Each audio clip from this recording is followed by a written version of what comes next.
Social media के जरिए लड़की को फंसाया, उसका शारीरिक शोषण किया और उसका धर्म परिवर्तन कराने की भी कोशिश की। फैज़ान उर्फ अक्षय ने लड़की के साथ पहले तो सोशल मीडिया के जरिए चैटिंग करी, उसको अपने प्यार के झांसे में फंसाया और उससे गोंडा के झांगुर बाबा के पास लेकर गया, जहां पर उसके धर्म परिवर्तन कराने की कोशिश की गई। फैज़ान उर्फ अक्षय पहले लड़की को फंसाता है और उसके बाद धर्म परिवर्तन कराता है। एक पीड़ित लड़की हमारे साथ मौजूद है। ये बताइए, आपकी फैज़ान उर्फ अक्षय से कब मुलाकात हुई, कहाँ मुलाकात हुई थी? जी ये 2015 की बात है और लखनऊ में जो ये लड़का है मोहम्मद फैज़ान, इसने फेसबुक के थ्रू अक्षय नाम की एक आईडी बना रखी थी और इसी से उसने हमसे वहाँ पे अपनी दोस्ती बढ़ाई, बातचीत बढ़ाई और वहाँ से इसने अपना धीरे धीरे भरोसा जीता। और उसी टाइम इसने जो अपने परिवार का भी जो आईडी वगैरह दिखाया था और जो इसकी बहन से मिलवाया था वो भी सब हिंदू ही था। ये हिंदू रीति रिवाज के हिसाब से इसका रहन सहन था, जो इसका पहनावा था, जिस हिसाब से ये रुद्राक्ष, तुलसी और कड़ा वगैरह पहनता था, वो सब हिंदू ही रीति रिवाज के हिसाब से था। तो हमें उस पर भरोसा हो गया और 2016 में इसने नौकरी का झांसा दिया, पढ़ाई का झांसा दिया और वो हमें गाज़ियाबाद लेके आया। यहाँ पे कई साल तक वो मेरे साथ उसने हमें रखा और यहाँ पे वो मेरे साथ मेरी इच्छा के विरुद्ध कई बार उसने शारीरिक संबंध बनाए और ये हमें शादी का झांसा देता रहता था शुरुआत में। 2018 में हमें इसके परिवार की सच्चाई का पता चला, उनके रहन सहन से, खाने पीने से, और ये अंदाज़ा हुआ कि ये जो लड़का है अक्षय, ये भले इसका सारा जो डॉक्यूमेंट था अक्षय के नाम से था, लेकिन कुछ चीज़ें जो थी इसकी रहन सहन और खाने पीने की चीज़ें ये मैच नहीं कर रही थी। और हमें जब खटका दिमाग में तो हमने और पता लगाया और ये पता चला कि इसका असली नाम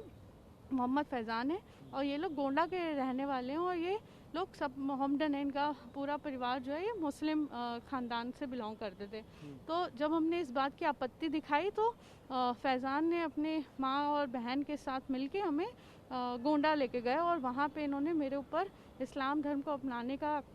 दबाव बनाया, वहाँ पे मेरे साथ शोषण किया और इन्होंने हमें तरह तरीके की इस्लामिक चीज़ें पढ़ने पे और बोलने के लिए मजबूर किया और कुछ कुछ किताबें भी दी। और अब जब सोशल मीडिया के माध्यम से ये जो छंगुर बाबा का जो नेटवर्क निकल के आ रहा है और वहाँ पे जब हमने देखा तो हमें यकीन ही नहीं हुआ कि यही जो छंगुर बाबा थे, इसी छंगुर बाबा के जो मस्जिद या मदरसा था, इसी से मिलवाने के लिए हमें फैज़ान उस टाइम वहाँ पे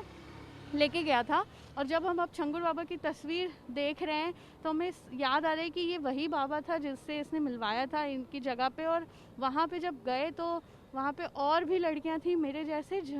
जो उस जगह पे मौजूद थी और सबके साथ वही इस्लामिक जो ब्रेन वॉश होता है, जो इनका टेक्निक होता है कि कैसे इस्लामिक चीज़ों की तारीफ़ करना, धीरे धीरे किताबें देना, ये सब देना, वो सब वहाँ पे चल रहा था। जैसे तैसे हम वहाँ से ज़बरदस्ती करके हम वहाँ से निकल के आए और फिर ये 2023 तक अलग अलग माध्यम से ये मेरा बलात्कार करता रहा, मेरा मानसिक शोषण करता रहा, मेरा आर्थिक शोषण करता रहा और हमें इस बात की धमकी देता कि ये मेरे जितने भी इसके पास तस्वीर हैं वो वायरल कर देगा। इसने 2019 में मेरा एक एबॉर्शन तक करा दिया और उस एबॉर्शन की रिपोर्ट और सारी चीज़ें दिखा के भेज के हमें व्हाट्सएप पे हमें ब्लैकमेल करता कि अगर हमने किसी को कुछ बोला या हम यहाँ से निकलने की कोशिश की तो ये उस चीज़ को वायरल कर देगा, मेरे घर पे पहुँचा देगा, जिस बात से हम डर जाते और हम इतना एक्शन नहीं ले पाते थे। फिर इसका जो पूरा षड्यंत्र था वो ये था कि पहले तो ये नशीले पदार्थ का खुद भी सेवन करता था और ये कुछ ऐसे नशे की गोलियां थी जो हमें देता था और उससे ये मेरे दिमागी क्षमता को ये कमज़ोर कर रहा था ताकि हम इतना इसका विरोध ना कर पाए हर छोटी छोटी चीज़ पे। अचानक से हमें ये पता चलता है 2023 में कि इसने मेरे तमाम सोशल मीडिया पे फेक प्रोफाइल बना रखे हैं मेरे ही नाम से और उस पर ये तरह तरह के लोगों से बात कर रहा है, मेरी फ़ोटोज़ का जो आदान प्रदान है वो कर रहा है। और जब हमें ये पता चला तो हम इसके चंगुल से जैसे तैसे सब कुछ छोड़ छाड़ के वहाँ से निकल गए और फिर हमने 2024 में बहुत मेहनत करके बहुत लोगों के पास जा के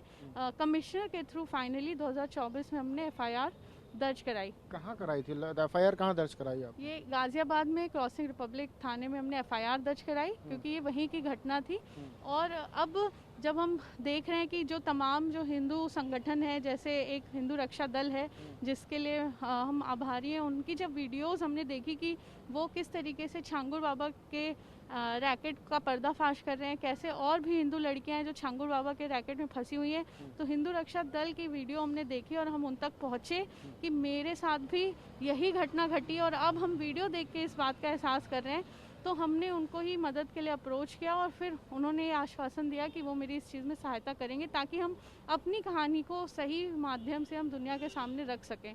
इसने 2022 में मेरे साथ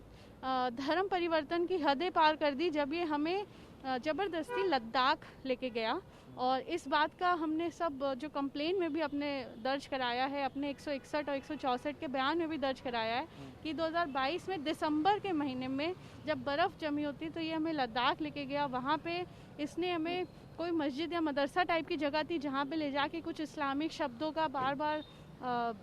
उच्चारण करा रहा था, ये सब चीज़ें थी। और ये इस फिराक में था कि जैसे तैसे ही हमें किसी जगह ले जाना चाहता था जो काफ़ी लद्दाख के एकदम बॉर्डर पे थी। और मेरे दिमाग में उस बात का बहुत डर था, और मौसम ख़राब होने के चलते, रास्ता बंद होने के चलते वहाँ पे जाना नहीं हो पाया। तो वहाँ से वापस आते ही हमें समझ में आता है, और ये रैकेट देख के समझ में आता है कि इसके दिमाग में यही था कि हमें या तो दूसरे देश भेजना चाहता है या बॉर्डर के उस तरफ ये भेज के अपना जो प्रॉब्लम है ये ख़त्म करना चाह रहा था, क्योंकि इसका जो ये पूरा भांडा था ये 2015 से चल रहा था, जो 2022 तक खिंच चुका था। तो ये जैसे तैसे ये सारे मामले को दबाना चाहता था और ये इस चंगुल से बच के निकलना चाहता था। लद्दाख से आप कैसे निकल के आए? लद्दाख से फिर वापस कैसे आए?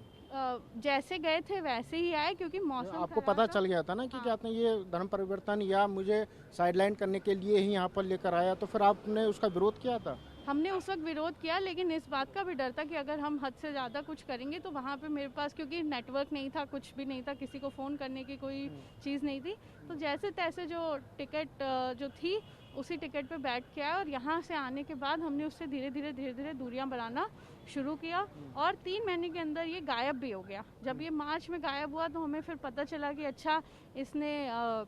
मेरे जो अकाउंट बना रखे हैं। और इसके बाद जब हमने इसको अप्रोच किया तो इसका कोई भी कांटेक्ट नहीं आता था, इसका कोई फ़ोन नहीं उठता था, कुछ भी नहीं होता था। और पता चलता है कि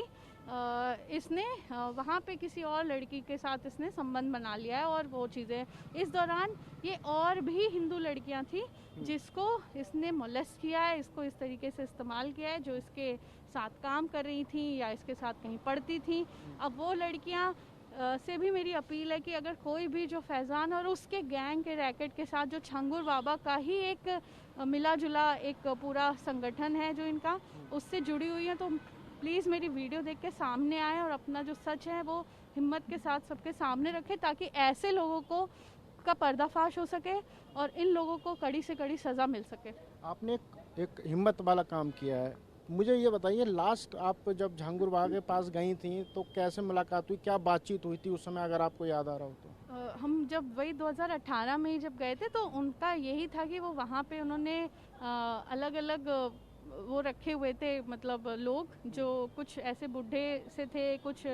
मतलब नॉर्मल 30, 40, 25 ऐसे हर उम्र के लोग थे जो इस्लामिक चीज़ों को पढ़ाते थे, इस्लाम की तारीफ़ करते थे, कुछ ऐसी फ़ोटो वीडियोज़ और कुछ ऐसे मूवीज़ दिखाते थे जिसमें इस्लाम को